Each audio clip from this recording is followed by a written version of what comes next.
Welcome to my channel Bangla tractor and HR motors. আজকের এই ভিডিওতে আমি আপনাদের সঙ্গে অনেকগুলো ট্র্যাক্টরের ডিটেলস নিয়ে আলোচনা করতে চলে এসেছি একটা নতুন শোরুমে, যেটা হচ্ছে মুর্শিদাবাদের কান্দি থানার অন্তর্গত পার্শ্ববর্তী একটা গ্রাম, যেটা হচ্ছে কুলি। তো সেখানে চলে এসেছি একটা পুরাতন ট্র্যাক্টর শোরুমে, যেখানে অনেকগুলো ট্র্যাক্টরের কালেকশন আপনারা একের পর এক দেখবেন। তো আপনারা যারা এখনো পর্যন্ত আমাদের চ্যানেল নতুন, চ্যানেলটাকে সাবস্ক্রাইব করবেন এরকম বিভিন্ন ট্র্যাক্টরের ইনফরমেটিভ ভিডিও দেখার জন্য। তো 44 3 স্টারের, তো এটার কন্ডিশন কি আছে?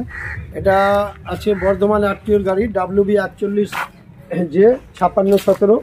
এটা আছে স্বরাজের 3 স্টার, যেটাকে বলছে সাদা স্টিয়ারিং। গাড়িটা 14-28 টায়ার আছে, 50 থেকে 60% টায়ার আছে। গাড়িটা মাত্র চলছে আপনার 2400 ঘন্টা চলা। এটা ফাইন্যান্সের টানা গাড়ি। এই গাড়িটা আমাদের কাছে এই মুহূর্তে রেট আছে, এটা প্রায় 20-র কাছে গাড়ি আছে, 19-এর শেষে, 19-এর আগস্ট সেপ্টেম্বরের এটা মানে গাড়ি। আমাদের কাছে এটা 4,30,40 দাম রাখা আছে।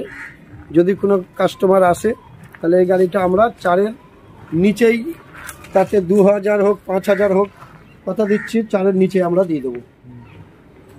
তো এই গাড়ি, হ্যালো বন্ধুরা, দেখতে পাচ্ছেন আমরা এখন একটা নতুন সেকেন্ড হ্যান্ড ট্র্যাক্টরের শোরুমে চলে এসেছি, যেটা মুর্শিদাবাদের মধ্যে বেশ বড়। তো এটা হচ্ছে কান্দি থানার লোকাল অ্যাড্রেস। তো এখানে দেখতে পাচ্ছেন কতগুলো গাড়ি আছে। তো দেখুন এখানে কত গাড়ি। তো এখানে আপনারা নতুন কন্ডিশনের গাড়ি, ফাল, ক্যাজুয়াল, টায়ার সমস্ত কিছু পাবেন। তো আপনারা চলে আসতে পারবেন এই শোরুমে। ডিসক্রিপশনে নাম্বার থাকবে, সেই নাম্বারে যোগাযোগ করে চলে আসবেন এই শোরুমে।